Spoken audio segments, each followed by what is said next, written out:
ലഹരി പരിശോധനയ്ക്കിടെ ഹോട്ടൽ മുറിയിൽ നിന്ന് ഇറങ്ങിയോടിയ നടൻ ഷൈൻ ടോം ചാക്കോയെ പോലീസ് ചോദ്യം ചെയ്യുകയാണ്. എറണാകുളം നോർത്ത് പോലീസ് സ്റ്റേഷനിൽ 3 ACP-മാരാണ് ഷൈൻ ടോം ചാക്കോയെ ചോദ്യം ചെയ്യുന്നത്. നർക്കോട്ടിക് ACP അബ്ദുൾ സലാമും ചോദ്യം ചെയ്യാൻ സ്റ്റേഷനിലെത്തിയിട്ടുണ്ട്. അഭിഭാഷകനും പിതാവിനുമൊപ്പം ഷൈൻ ടോം ചാക്കോ രാവിലെ 10 മണിക്കാണ് സ്റ്റേഷനിൽ ഹാജരായത്. അതിനുശേഷം ഉടൻ തന്നെ ചോദ്യം ചെയ്യൽ ആരംഭിക്കുകയായിരുന്നു. വിഷ്ണു സുരേഷ് വിശദാംശങ്ങളുമായി. വിഷ്ണു, ഇതിനോടകം തന്നെ പോലീസ് ഇയാൾ കഴിഞ്ഞ ദിവസങ്ങളിലൊക്കെ താമസിച്ച ഇടങ്ങൾ, ഹോട്ടലുകളുടെ വിശദാംശങ്ങൾ ശേഖരിച്ചിട്ടുണ്ടെന്ന് അറിയാൻ കഴിയുന്നു. ഇയാൾ ആരുമൊക്കെയായി ഫോണിൽ സംസാരിച്ചിട്ടുണ്ട് എന്നതിൻ്റെ വിശദാംശങ്ങൾ ശേഖരിച്ചിട്ടുണ്ടെന്ന് മനസ്സിലാക്കുന്നു. അപ്പോൾ അങ്ങനെ വലിയ തയ്യാറെടുപ്പോടെയാണ് പോലീസ് എത്തിയിരിക്കുന്നത്. ഒരു തരത്തിലും പഴുതുകളില്ലാതെ ഒരു തുടർ നടപടിയിലേക്ക് പോലീസ് പോവുകയാണ് എന്ന് കരുതാം.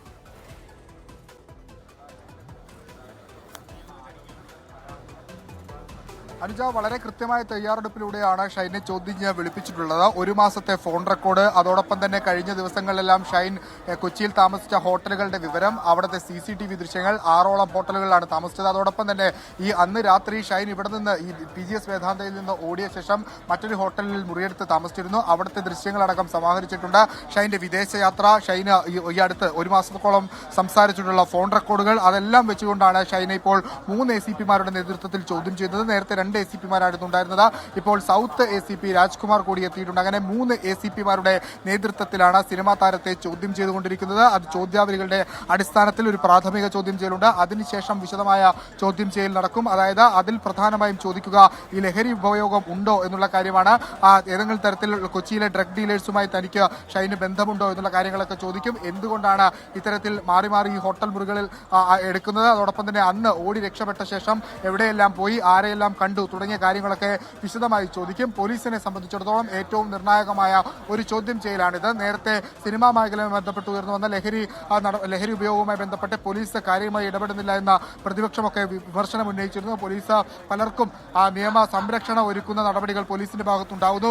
പിടിയിലായ പ്രതികൾക്ക് ശിക്ഷ ലഭിക്കാത്തതിന്റെ പ്രധാനപ്പെട്ട കാര്യം അതാണ്. ഇപ്പോൾ ശ്രീനാഥ് ബാസിയും ഷൈൻ ടോം ചാക്കോക്കെതിരെ തന്നെ നിരവധിയായ ആരോപണങ്ങൾ അന്തരീക്ഷത്തിൽ ഉയർന്നു വന്നിരുന്നു. ചില തെളിവുകളടക്കം ചില ആളുകൾ പുറത്തുവിട്ടിരുന്നു. പക്ഷേ അവരിലേക്ക് എത്താൻ എന്തുകൊണ്ട് പോലീസിനാകുന്നില്ല, ഒരു കേസെടുക്കാൻ പോലും പോലീസിനാകാത്ത സാഹചര്യം എന്നുള്ള ചോദ്യങ്ങളൊക്കെ ഉയർന്നു വരുന്നതിനോ അതിനിടയിലാണ് ഷൈൻ ടോം ചാക്കോയെ ചോദ്യം ചെയ്യാൻ പോലീസ് വിളിച്ചു വരുത്തിയിരിക്കുന്നത് എന്നുള്ളതാണ് ഏറ്റവും സുപ്രധാനമായ ഒരു നീക്കം ഈ നടപടിയുമായി ബന്ധപ്പെട്ട ഉള്ളത്. ഷൈൻ്റെ പക്കൽ നിന്ന് ലഭിക്കുന്ന വിവരങ്ങൾ അത് സിനിമാ മേഖലയെ എങ്ങനെ കണക്ട് ചെയ്യാനാകും എന്ന് പോലീസ് നോക്കും. പോലീസ് വിശദമായൊരു പരിശോധന സിനിമാ മേഖലയിൽ നടത്താൻ ഉദ്ദേശിക്കുന്നുണ്ട്. പ്രത്യേകിച്ച് ഷൂട്ടിംഗ് ലൊക്കേഷനുകൾ അടക്കം പരിശോധിക്കാൻ ഉദ്ദേശിക്കുന്നുണ്ട്. ആ പരിശോധനകൾക്കൊക്കെ എങ്ങനെയാണ് ഇയാളിൽ നിന്ന് ലഭിക്കുന്ന മറുപടികൾ ഗുണകരമാകുക എന്ന് പോലീസ് നിരീക്ഷിക്കുന്നു. കഴിഞ്ഞ 1 വർഷത്തിനിടെ 6ഓളം കേസുകളാണ് സിനിമാ മേഖലയുമായി ബന്ധപ്പെട്ട NDPS-മായി ബന്ധപ്പെട്ടൊക്കെ ഉയർന്നു വന്നിട്ടുള്ളത്. പ്രത്യേകിച്ച് ആ കേസിന്റെ ലിസ്റ്റുകളൊന്ന് പരിശോധിച്ചാൽ അതിൽ ഒന്ന് ഈ നടൻ ശ്രീനാഥ് ബാസിയുമായി ബന്ധപ്പെട്ട് ഉയർന്ന വിവാദമാണ്. കുപ്രസിദ്ധ ഗുണ്ട ഓം പ്രകാശ് ലഹരി പാർട്ടി നടത്തിയപ്പോൾ ആ മുറിയിൽ ശ്രീനാഥ് ബാസി എത്തിയ വലിയ വാർത്തയായിരുന്നു. നമ്മൾ ആ വാർത്ത അന്ന് പുറത്തുവിട്ടതാണ്. അതിനുശേഷം ശ്രീനാഥ് ബാസിയെ ചോദ്യം ചെയ്തെങ്കിലും പിന്നീട് കേസെടുക്കാതെ പോകുന്ന സാഹചര്യമുണ്ടായി. തൊട്ടു പിന്നാലെ പരീക്കുട്ടി എന്ന് പറയുന്ന ഒരു നടനെ MDMA-യുമായി തൊടുപുഴയിൽ നിന്ന് പിടിച്ചിരുന്നു. അതിനുശേഷം ഏറ്റവും ഒടുവിൽ കഴിഞ്ഞ മാസം ഒരു മേക്കപ്പ് ആർട്ടിസ്റ്റിനെ ഹൈബ്രിഡ് കഞ്ചാവുമായി പിടികൂടിയിരുന്നു. ആ ചേർത്തലയിൽ പിടികൂടിയ ഈ ഹൈബ്രിഡ് കഞ്ചാവിന്റെ കേസിൽ സുൽത്താൻ മൊഴി നൽകിയത് താൻ ശ്രീനാഥ് ബാസിക്കും ഷൈൻ ടോം ചാക്കോക്കും സ്ഥിരമായി ഇത്തരത്തിൽ ഹൈബ്രിഡ് കഞ്ചാവ് വിൽപ്പന നടത്താറുണ്ടായിരുന്നു എന്നാണ്. മൂവാറ്റുപുഴയിൽ സിനിമ അസോസിയേറ്റിനെ തോക്കും അതോടൊപ്പം തന്നെ MDA-യുമായി പിടികൂടി. അങ്ങനെ സിനിമാ മേഖലയുമായി ബന്ധപ്പെട്ട് ഈ ലഹരി ഉപയോഗം വർദ്ധിച്ചു വരുന്നു എന്നതിന്റെ സൂചനയും അതിന്റെ തെളിവുകളുമൊക്കെ പോലീസിന് മുൻപിൽ തന്നെ ഉണ്ട്. അവർ തന്നെ രജിസ്റ്റർ ചെയ്ത കേസുകളൊക്കെ ഉണ്ട്. ആ കേസുകളിലൊക്കെ ഒരറ്റത്ത് ശ്രീനാഥ് ബാസിയുടെയും ഷൈൻ ടോം ചാക്കോയുടെയും പേരുണ്ട്. നിലവിൽ ഈ കേസുമായി ബന്ധപ്പെട്ട് ഈ സംഭവവുമായി ബന്ധപ്പെട്ട് ഷൈൻ ടോം ചാക്കോയെ ചോദ്യം ചെയ്യാനുള്ള ഒരു തീരുമാനത്തിലേക്ക് പോലീസിനെ എത്തിച്ചതും ആ പേരിന്റെ കാരണം അത്തരത്തിലുള്ള ഇടപെടൽ തന്നെയാണ്, അല്ലെങ്കിൽ അത്തരത്തിലുള്ള വിവരങ്ങൾ തന്നെയാണ്.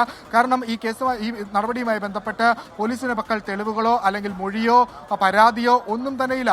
ആകെ ഉള്ളത് ഡാൻസ് ഓഫിന്റെ പക്കലുണ്ടായിരുന്ന റിപ്പോർട്ടാണ്. തങ്ങളവിടെ പരിശോധനയ്ക്ക് എത്തുന്ന ഘട്ടത്തിൽ ഷൈൻ അവിടെ നിന്ന് ചാടിപ്പോയി. ലഹരി പരിശോധനയ്ക്ക് വേണ്ടിയാണ് ഞങ്ങളവിടെ എത്തിയത്. പക്ഷെ അതിനോട് സഹകരിക്കാതെ താരം ചാടിപ്പോയതിന് പിന്നിൽ താരത്തിന്റെ പക്കൽ ഏതെങ്കിലും തരത്തിൽ രാസലഹരി ഉണ്ടായിരുന്നിരിക്കാം. അതല്ല എങ്കിൽ ഇയാൾ ഇത്തരത്തിൽ ഈ വസ്തു ഉപയോഗിച്ചതുകൊണ്ട് വൈദ്യപരിശോധന അടക്കം പോലീസ് നടത്തുമെന്ന് ഭയന്നുകൊണ്ട് ഓടിപ്പോയതായിരിക്കാം ഈ രണ്ട് റിപ്പോർട്ടുകൾ. അതോടൊപ്പം തന്നെ കഴിഞ്ഞ കുറച്ച് ദിവസങ്ങളായി ഞങ്ങൾ ഇയാളെ നിരീക്ഷിച്ചു വരുന്നു. ഇയാൾ ചില ആളുകളുമായൊക്കെ സംസാരിച്ചതിന്റെ റെക്കോർഡടക്കം പോലീസിന്റെ പക്കലുണ്ട്, അല്ലെങ്കിൽ അതിന്റെ ദൃശ്യങ്ങളടക്കം പോലീസിന്റെ പക്കലുണ്ട്.